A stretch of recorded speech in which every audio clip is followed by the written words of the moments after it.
Dc17 Candy War.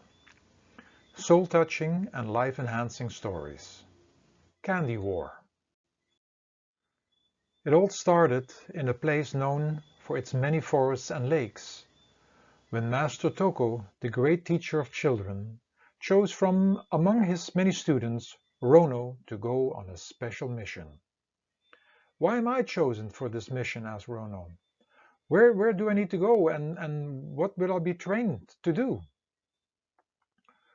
"You have to learn to become a great warrior, and in order to survive the temptations in the land of King Sugar, you will need to be trained to take the right diet for your body.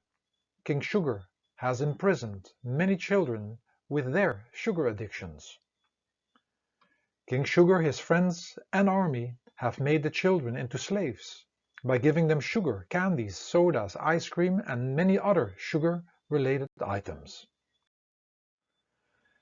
And they're all drugged, addicted to these sugar-made foods that they cannot free themselves of, have no strength to escape on their own. But before you go to this country, Rono, you need to be trained and learn many things, so that you may not become a victim like the others." Rono stood up straight and bravely said, "I am ready. What do I need to do?" "You will start daily eating as healthy as possible, because when a body is healthy, it doesn't ask for all these sugars, and it doesn't fall into the trap of sugar cravings. It also does not ask for the man-made food products, including these sugars." Does that mean that I cannot have any sweets anymore?" "Of course not," Master Toko replied. "We have special homemade fig date nuts cookies, and there is sugar cane. We can make shakes and smoothies with fruits, and of course we have natural banana ice cream." So from that moment on, Ronas practiced every day to become healthier and stronger, and he was as well trained in the art of swords and in the art of the bow and arrow, because he had to become the strongest warrior that ever existed in history. He had to become the best in order to free the children from the land of King Sugar. Some years later, Master Toko felt his pupil was ready to go on the road to the land of King Sugar. But before he left, Master Toko gave Rono a little present. It was a special gem. "Thank you, Master," said Rono. "What do I use it for?" "Any time that you are in big trouble, or you need to go somewhere without anyone seeing you, you just take the gem in your left hand, think about me, and you will become invisible."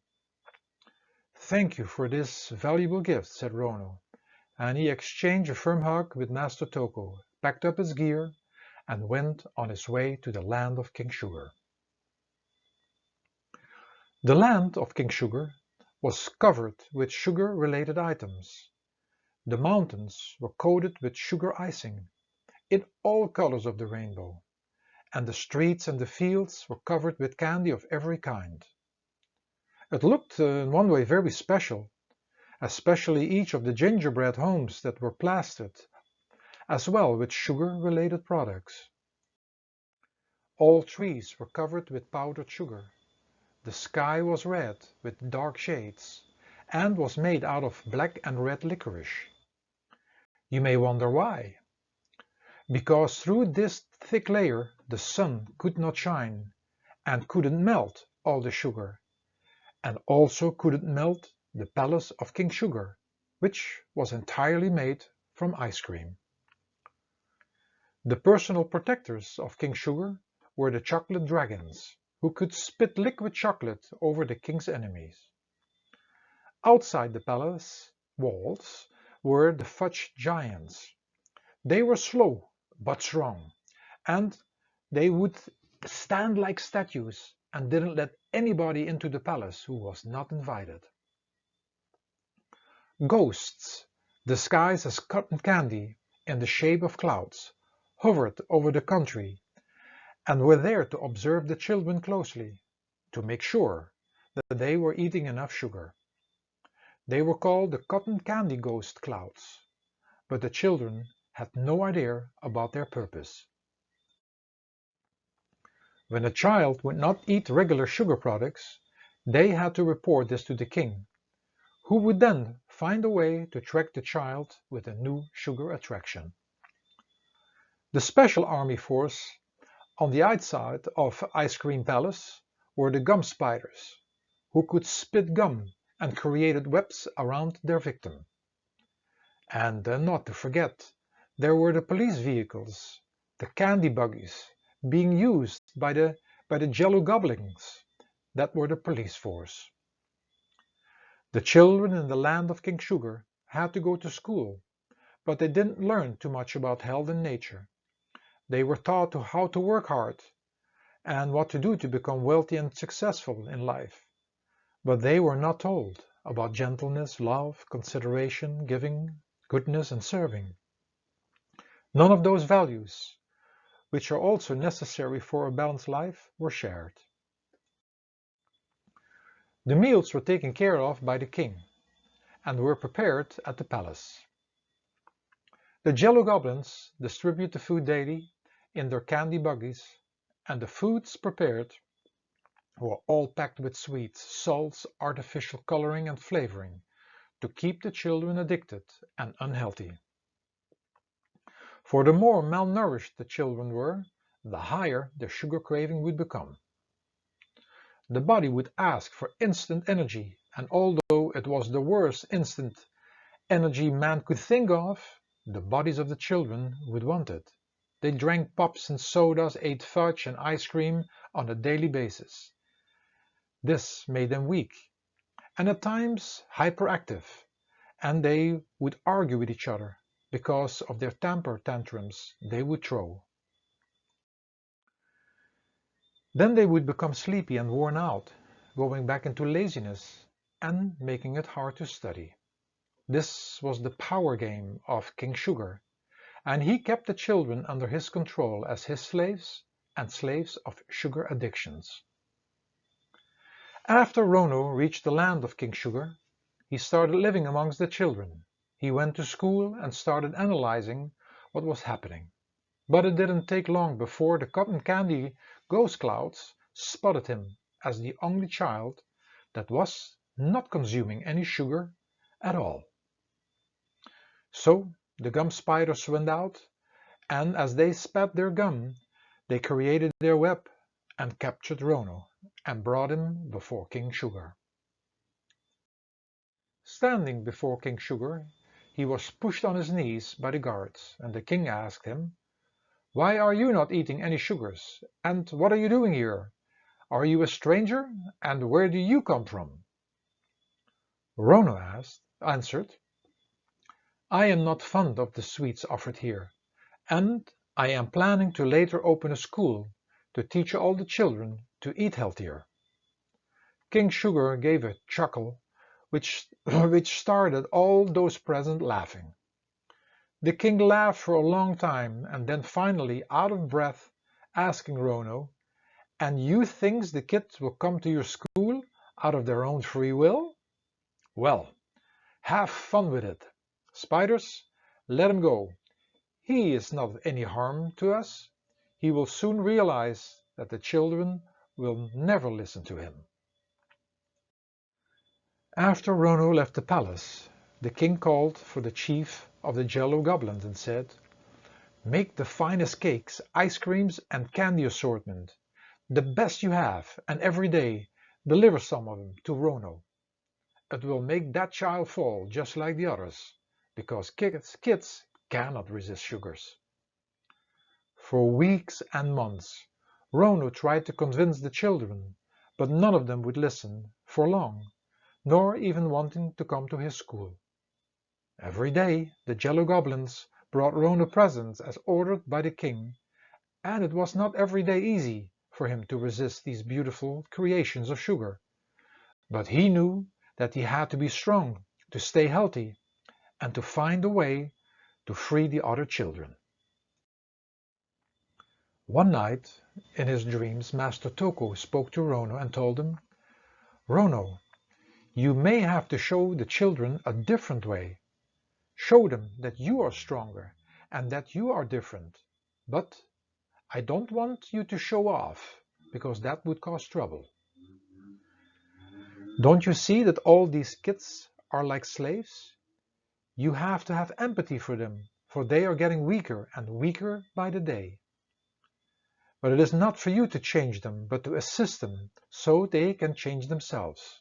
Otherwise, they would be following you and would become slaves again in another way. Rona woke up and didn't know if it had been a dream or real experience. He shrugged his shoulders. Ha! I got the message anyhow, he thought, and he started creating a plan. The next day, with his backpack filled, he took that special gem he received from Master Toko in his hand and walked towards the palace. When he suddenly thought about the fact that the dragons could still smell him, although he could not be seen. Oh! Nearby he found a puddle of chocolate. He jumped in and rolled around in the chocolate and continued towards the palace. It was now easy to pass the fudge guards and to go into the palace.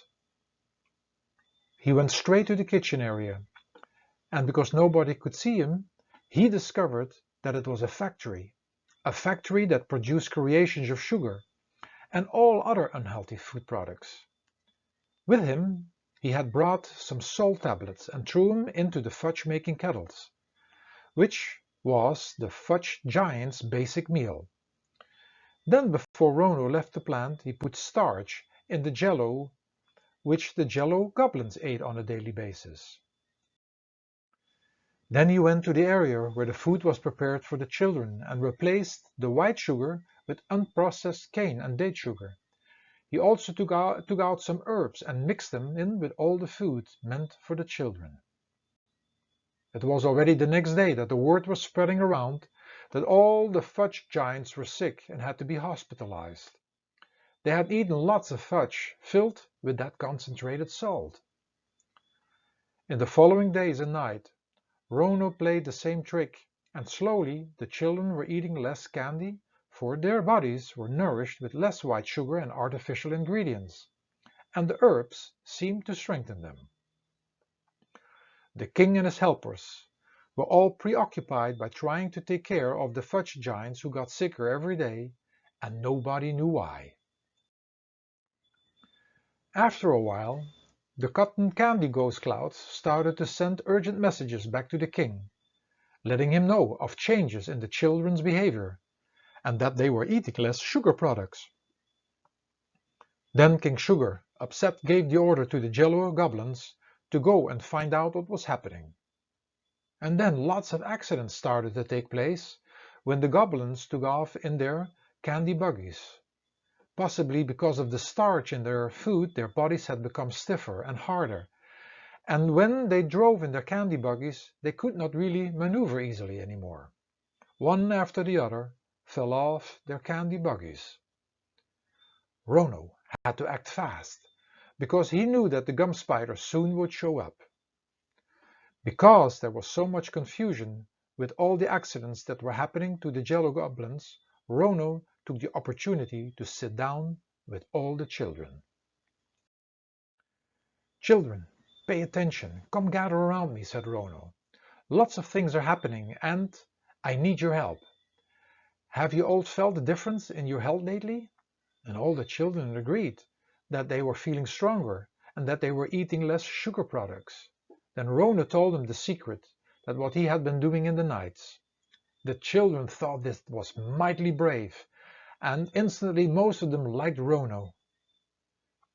King Sugar will be doing something to you because you are getting more strength and eating less sugar products. So Rono told them, let's go quickly to the cave of the icing mountain. There I hid some shields that I made in secret to protect you, for the gum spiders start spitting with their gum threads, and I also made various water pistols. After they had reached the cave, the children were giving their shields and water pistols.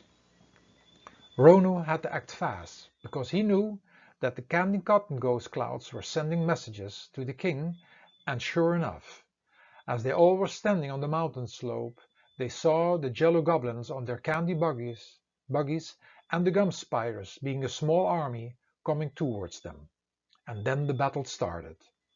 However, it was easy for the children to fight off the jello goblins, not only because the goblins had already trouble driving their buggies and were falling off, but also when the children threw icing balls at them and they lost their balance very quickly, and others fell also from their candy buggies. As the spiders started spitting their gum threads, the children held up their shields. The threads bounced off their shields and returned, catching the spiders in their own sticky webs. King Sugar was desperate when he received the reports of the battle, and gave orders to the cotton candy ghost clouds to go down and attack. As the clouds came lower and lower, the children took out their water pistols and started emptying them on the ghost clouds, who then started to melt. They shriveled up and disappeared. It was now time for Rono to act, for now the sky was free, and many of the children came together, took some gum from the spiders and put it on their feet and hands, and all together they started building a human tower which reached up to the licorice sky. Then Rono climbed up on the tower made of children, took his sword, and did cut open the licorice sky. At that moment he had made a cut. The licorice sky split open, and the rays of sun came in with full power. Meanwhile, the king had sent his personal guards, the chocolate dragons, who started to spit their liquid chocolate on the kids. But because the sun was shining, the chocolate melted instantly and had no effect. What also was melting was the ice cream palace. King Sugar was desperate and tried to cover himself with the licorice coat, for he knew that when the sun rays reached him, he too would melt as well. But it didn't take too long before the increased temperature heated the entire land. The icing on the mountains, the powdered sugar on the trees, the gum spiders, everything was melting, including King Sugar.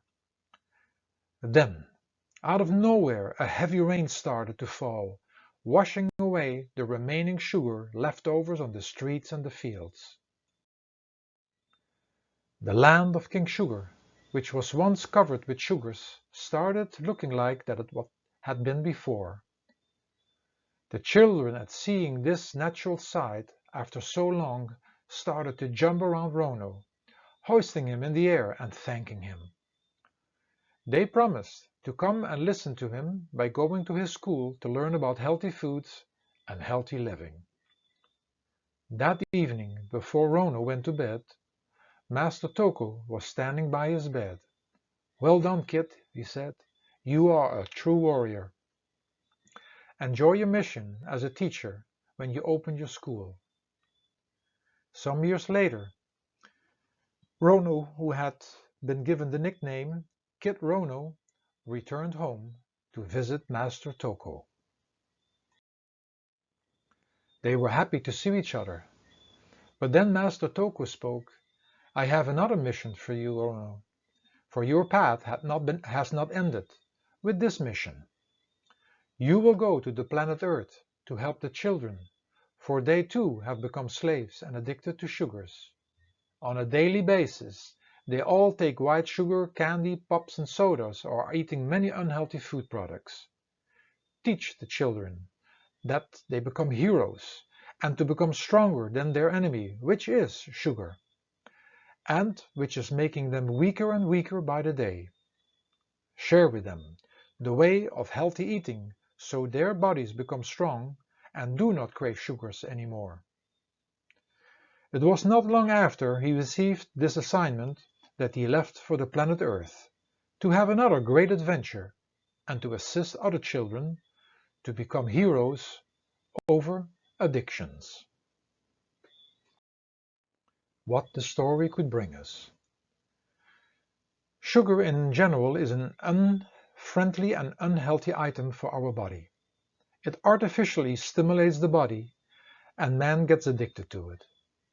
There are many reasons why people take sugar. Maybe just because of its taste of sweetness, because maybe we find that life is bitter and hard. Maybe sugar is taken to get an artificial boost to stay awake, which is unfortunately used by many because of a malnourished body with too much stress and a lack of sleep. It is so easy to stay a slave of sugar and sugar-related products, which is found in many forms, ice creams and sodas and candy and canned fruits, but nobody likes to watch a movie about slavery.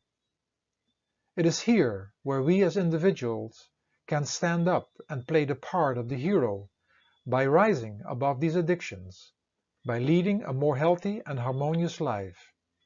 Sugar is a drug, and at one point in time in the history of mankind, laws will come into play, just as they have come for hard drugs, alcohol, and tobacco.